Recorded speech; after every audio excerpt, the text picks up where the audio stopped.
100 साल से भी ज़्यादा पुराना घर है और मैं आज उस रास्ते पे चल रहा हूँ। उस घर तक पहुँचने की मैं कोशिश कर रहा हूँ। आप देख सकते हैं कि कितनी पतली ये पगडंडी है। ये घर है, ये देख सकते हैं नीचे इसकी फर्श को ये टूट रहा है और ये लकड़ी की बल्ली लगाकर उसके ऊपर फिर मिट्टी पोत कर इसका इंतज़ाम किया जाता था। कितना इसकी दीवार कितनी मोटी है, कैसे पत्थरों इसके अंदर चुने गए हैं। और ये देखिए, और ये लगभग उजड़ चुका है और ये उजड़ भी रहा है ये। और ये इस घर की रसोई है। ये अभी फ़िलहाल फल की पेटियां रखी हैं इसके अंदर। ये यहाँ के शेरे बबर, इस घर के चौकीदार, क्या नाम है नीरज जी इनका? ब्रूनो। इनका नाम ब्रूनो है और ये बहुत उत्पाती हैं और एक साथ में ऊपर जाते हैं और एक साथ में नीचे आते हैं। ये 100 साल से भी अधिक का पुराना घर है। कुमाऊनी की पारंपरिक शैली में बना हुआ है और इसके निर्माण में जो भी सामग्री लगी है वो आसपास ही उपलब्ध थी। नमस्कार दोस्तों, रामगढ़ से मैं प्रदीप सौरभ। मैं आज डाक बंगला में हूँ और कुमाऊँ शैली के यहाँ पर कुछ एक बचे हुए हैं मकान। यही नहीं, कंक्रीट ने पूरे कुमाऊँ के पहाड़ों को बुरी तरह से क्षतिग्रस्त कर दिया है, लहूलुहान कर दिया है। लेकिन जो यहाँ पर कुछ एक पुराने मकान हैं वो वास्तव में स्थापत्य कला और वास्तुकला के एक नमूने हैं। और उसकी खास जो सबसे बड़ी विशेषता है वो ये है कि वो स्थानीय मटेरियल से बनते हैं। इसके लिए कहीं से भी बाहर से कोई सामान नहीं लाया जाता है। मेरे पीछे भी एक उजड़ा हुआ आप देख सकते हैं। ये कितना इसकी दीवार कितनी मोटी है, कैसे पत्थरों इसके अंदर चुने गए हैं। और ये देखिए, और ये लगभग उजड़ चुका है और ये उजड़ भी रहा है ये। और इसकी दीवार की गहराई देख सकते हैं। ये देखिए, ये मिट्टी और चूने को मिलाकर इसकी चिनाई की गई है। और ये कई 100 साल पुराने मकान भी यहाँ पर अभी कुछ एक बचे हुए हैं। लेकिन मैं आपको बताना चाहूँगा कि ये जो यहाँ की स्थानीय शैली है, ये एयर कंडीशन मकान है। और 100 साल पहले एयर कंडीशन मकान की परिकल्पना करना ही अपने में एक बहुत महत्वपूर्ण बात थी। ये गर्मी में ठंडे रहते हैं और ठंडे में गर्मी रहते हैं। आज ऐसे ही एक मकान से आपको रूबरू कराने वाला हूँ जो 100 साल से भी ज़्यादा पुराना घर है और मैं आज उस रास्ते पे चल रहा हूँ। उस घर तक पहुँचने की मैं कोशिश कर रहा हूँ। आप देख सकते हैं कि कितनी पतली ये पगडंडी है और इस पगडंडी से उतरकर मैं उस मकान तक पहुँचने वाला हूँ जो कुमाऊनी पारंपरिक शैली का बना है। इधर आप घाटी भी देख सकते हैं, कितनी सुंदर घाटी इस रास्ते में है। ये नीचे रंग बिरंगे छत वाले घर और ये हमारे उस मकान का रास्ता। ये कितनी खूबसूरत पगडंडी है, कच्ची है और बारिश का मौसम है, फिसलने का भी डर हो सकता है। लेकिन ये आप देखिए, चारों तरफ पेड़ ही पेड़ हैं। कितना खूबसूरत बांज का पेड़ है ये। और ये जो नीचे आप पत्ते देख रहे हैं, ये बांज के पत्ते हैं और इन्होंने इस पगडंडी की खूबसूरती को और बढ़ा दिया है। ये अब हम लोग उस घर तक पहुंचने ही वाले हैं।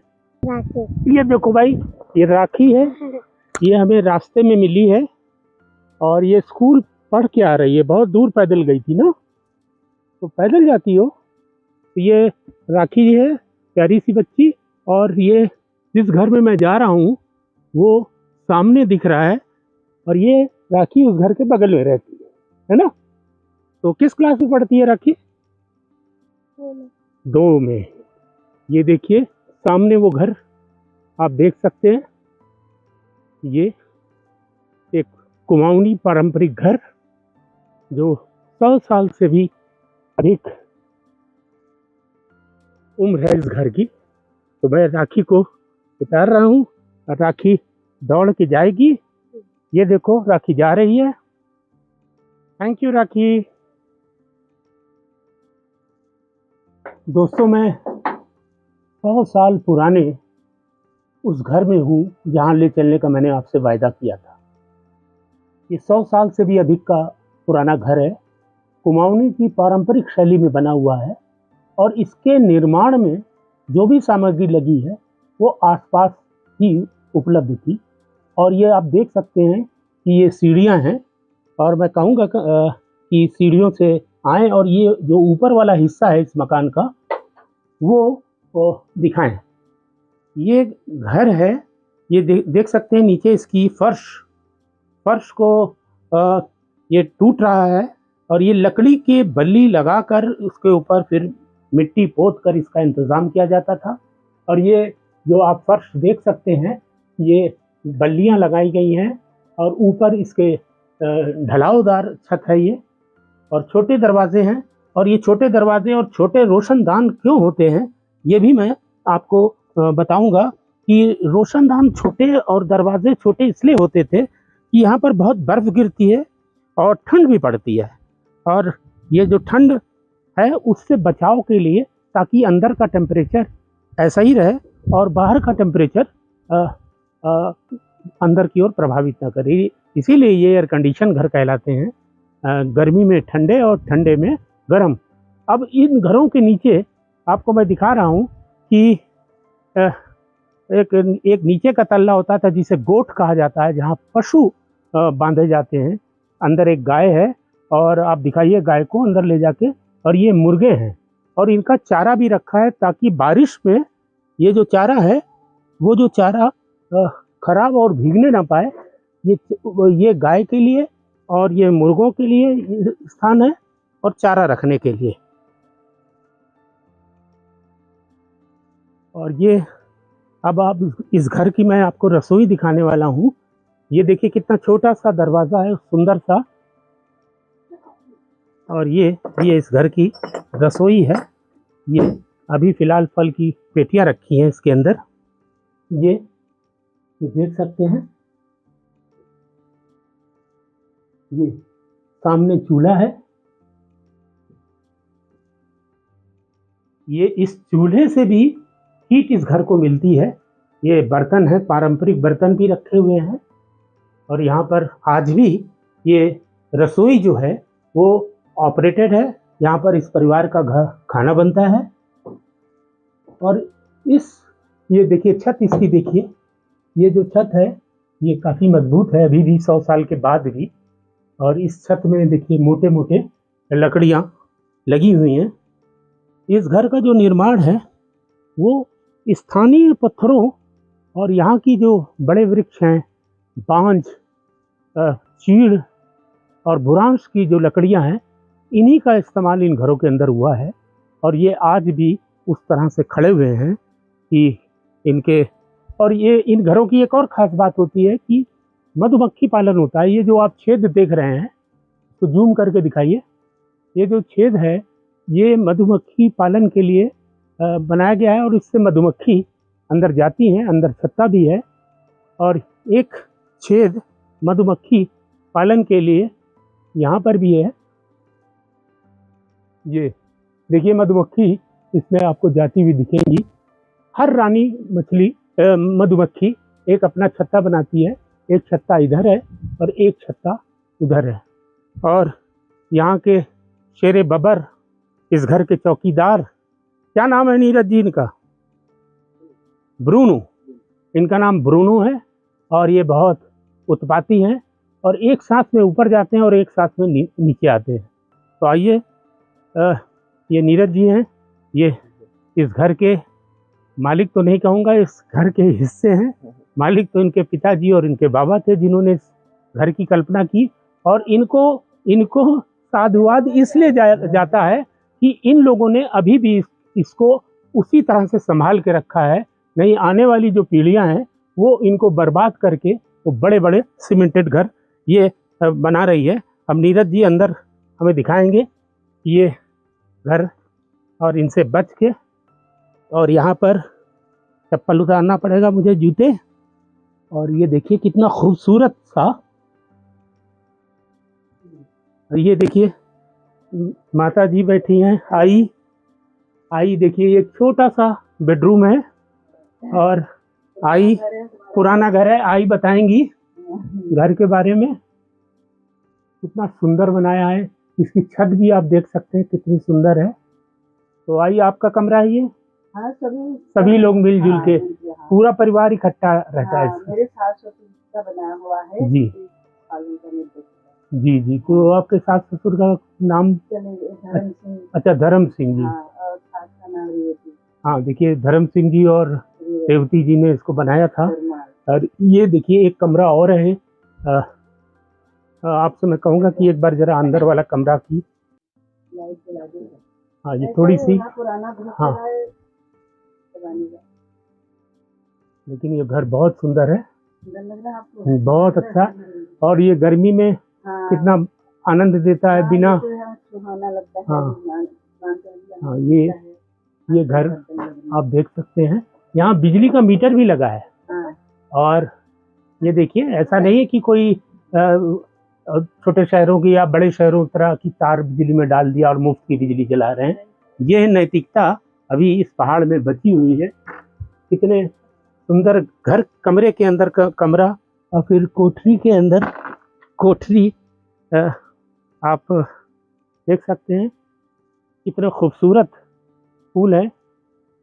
ये इधर फूल को, और वो सूरजमुखी का फूल इतना खूबसूरत खिला हुआ है। ये गुलाब भी है। और ये जो वाइल्ड गुलाब है, ये देखो हमारे साथ ईजा है और वो ये बताएंगी कि कैसे पारंपरिक मधुमक्खी पालन ये लोग करते थे। और इन घरों में चिड़ियों और दूसरे पक्षियों के लिए रहने के लिए घोंसले भी बनते थे। लेकिन अभी मैंने देखा कि यहाँ अभी भी मधुमक्खी पाली जा रही। तो ईजा, ये कैसे आप लोग पालते थे, जरा बताएं इसको क्या है? इसके अंदर एक वो बनाया रहता है जाला जैसा, और बाहर से पट्टा लगाया जाता है, फिर जिसमें मधुमक्खी को रखते हैं, फिर गुड़ रखा, फिर ये शहद बनाते हैं। अच्छा हाँ, तो फिर शहद आप लोग निकालते कैसे हैं दीवारों के बीच से? पटला निकाला और मधुमक्खी को बाहर जाती है उनको निकाल लेते हैं। अच्छा, तो कितना एक, जैसे यहाँ पर हम 2 मधुमक्खी के जाले देख रहे हैं। हाँ, तो एक में कितना शहद निकल आता है? निकल ही जाता है 1 किलो, आधा किलो, 1.5 किलो, वो मौसम के हिसाब से होता है। मौसम जैसा फूल है। हाँ, वो सरसों के फूल से हैं, वो है जिस मौसम में फूल बगिया ये सब खिले रहते हैं, उस समय ज्यादा में, और जाड़ों में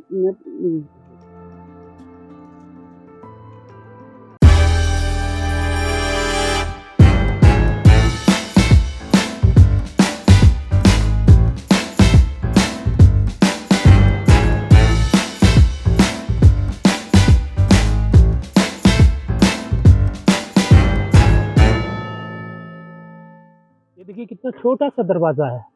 और इस छोटे से दरवाजे के सामने ही देखिए सेब के फल लगे हुए हैं। और आप अपने घर से निकले, अपने कमरे से, और आपने एक फल तोड़ा और इस तरीके से इसको आपने तोड़ के और तुरंत इसको खा भी सकते हैं। और मैं भी यहाँ पर आकर इस फल का आनंद ले रहा हूँ। और शानदार मीठा फल है ये, डिलीशियस, रॉयल डिलीशियस एप्पल है। आड़ू भी लगे हैं, अनार भी लगा है यहाँ पर।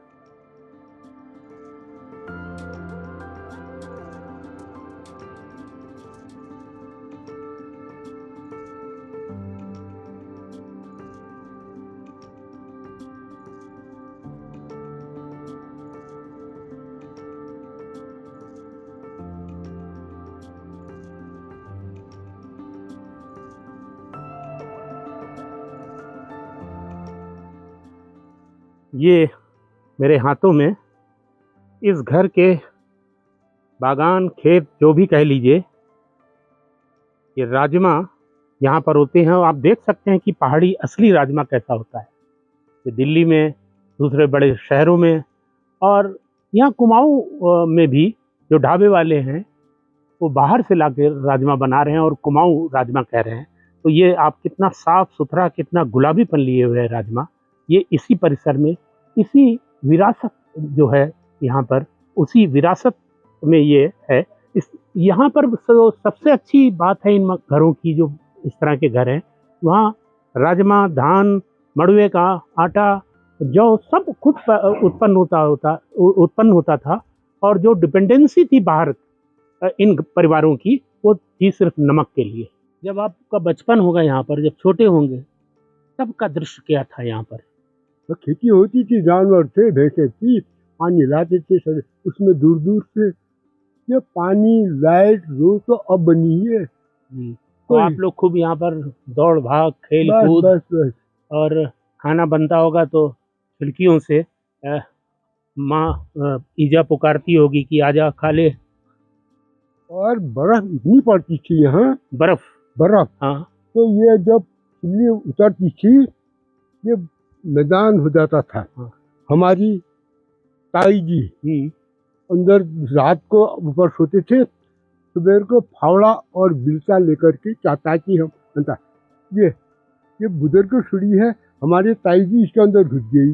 अच्छा, बर्फ में मतलब 4-4, 5-5 फीट बर्फ गिर जाती थी। 5-5 फीट बर्फ हो, और ताई आपकी यहाँ गिर गई तो बर्फ में, सीढ़ी नहीं मिली उनको। और ताजी बर्फ ऐसी चीज है, वो क्या नाम, उसमें मुलायम होती है। मुलायम होती है। जब उसमें पाला पड़ता है तो शीशा हो जाती है, फिर तो कांच हो जाता है। अच्छा, जनवरी फरवरी में, दिसंबर जनवरी में जो बर्फ पड़ती है, अब मार्च अप्रैल में जाके गलती है। अब तो ये मौसम ऐसा होगी, इस समय आपको ये हरी घास दिख रही है।